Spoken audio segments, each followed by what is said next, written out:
ఈ సీలింగ్కి వచ్చిన క్రేజ్ అంతా ఇంత కాదు. రామాయణంలో ఉన్న ముఖ్యమైన ఘట్టాలన్నిటినీ రీప్రజెంట్ చేస్తూ ఈ సీలింగ్ని డిజైన్ చేశాం. మంచి ట్రెడిషనల్ సీలింగ్ చేద్దాం అనుకున్నప్పుడు ఈ రామాయణం థీమ్ అనేది ఐడియా వచ్చింది. ఎంత హెక్టిక్ డే అయినా at the end of the day family అందరూ కలిసి కూర్చొని భోజనం చేసే ఈ ప్లేస్ స్పెషల్గా ఉండాలని అనుకున్నాను.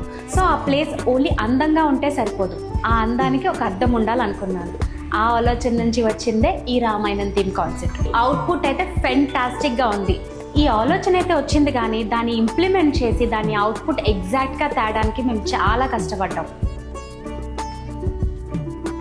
సో క్లయింట్స్ వెజిటేరియన్స్ అవ్వడంతో ఈ కాన్సెప్ట్ పర్ఫెక్ట్ అనిపించింది. వైజాగ్లో ఇలాంటి క్రియేటివ్ కాన్సెప్ట్స్ని క్రియేట్ చేసుకోవడానికి పైన ఉన్న నెంబర్కి కాల్ చేయండి. This is Navya signing off.